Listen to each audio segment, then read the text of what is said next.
Having established the key components of our model, we will now explain its execution on the ground. We propose to send a specialized sales team to targeted rural towns, with the objective of establishing relations with key community partners, such as NGOs, schools, local leaders, and medical clinics. Having laid the platform, our team will collaborate with these partners to organize for a seeding week, where the local customers will be made aware of the various components of our enterprise. While the seeding week is our medium to achieve high initial sales, an appointed shop in the marketplace will be set up to sustain long-term sales. The most crucial part of our model is the after-sales support component, as it is our most impactful solution towards addressing the issue of trust. We propose to harness existing electronic and hardware mechanics located in marketplaces. In fact, we have met with these people, and they are popularly known in Kenya as fundis.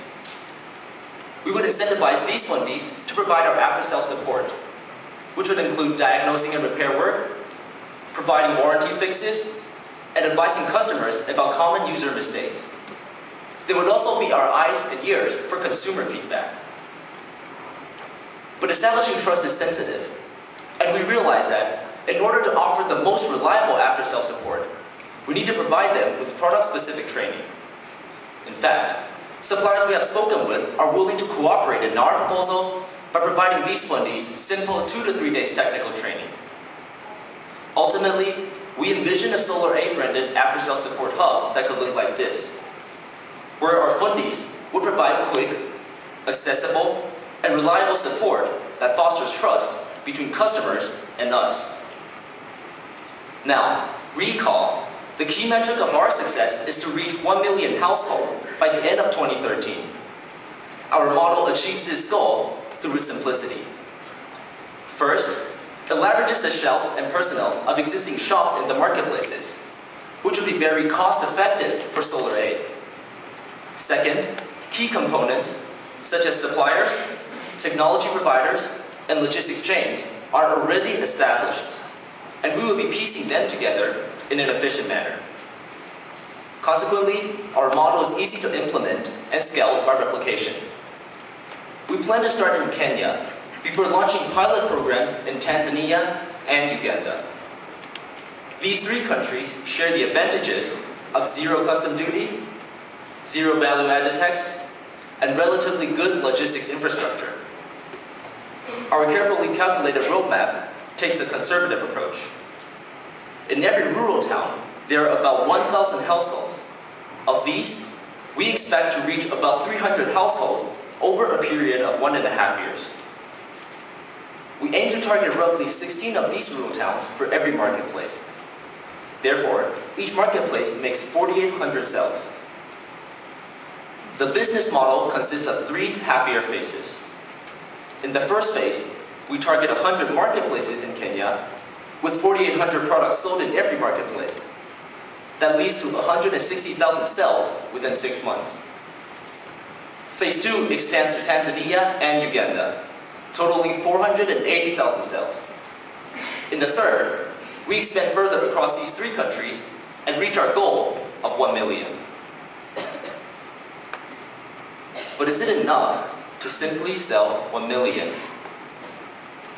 A lot of the times, solar organizations forget about how unique their customers are. It's not just that these people don't know about solar, or that they can't afford it. Their needs go beyond these basic standards.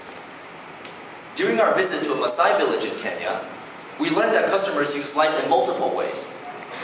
While they want a solar home system for their households, they also need a portable light when venturing out at night. And yet, none of the suppliers today offer a solar home system that incorporates a portable light. Everyone says that they want to light up Africa and tackle poverty, but they can't keep doing it their way. The customer's insight is valuable, and you must not ignore that. That's why we need to change the status quo. We don't want to use the continent as a dumping ground for our products. Selling and running is not an option anymore.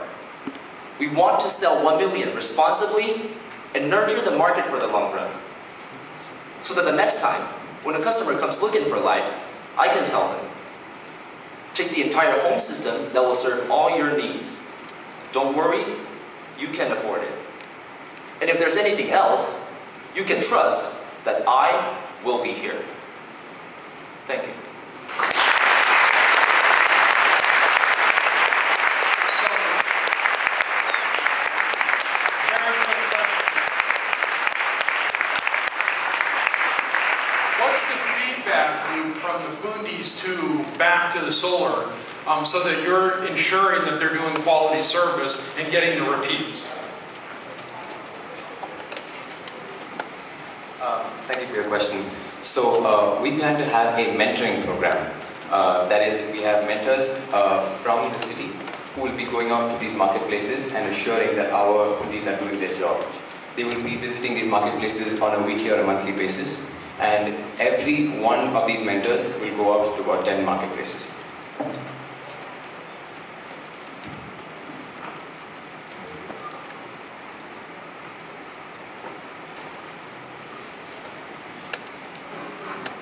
No other questions? It's your time. You can use it.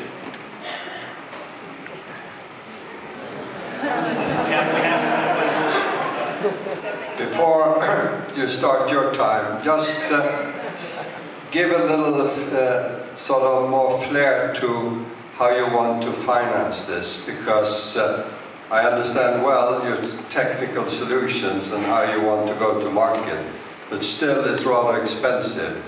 How is that going to be financed?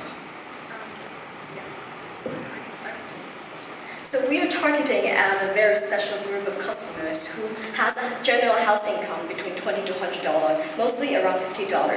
And the kind of product we're looking at has a down payment of $10 to $20, which wouldn't be a problem for them from the beginning. And we're talking about $5 phase installment for over the period of a month and then over a period of 18 months. And they're already paying more than $5 in terms of kerosene lighting and mobile charging. So we believe that is affordable.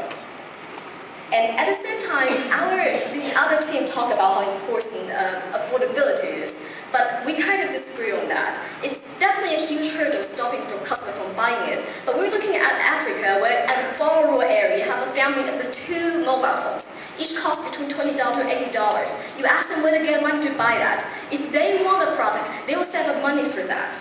And so we believe that the actual tipping point, whether they buy it, not because of money, it's because of whether they trust it or not. And that's what we're tackling on. It's also important, I just wanted to mention this, I mentioned this even at the earlier presentation.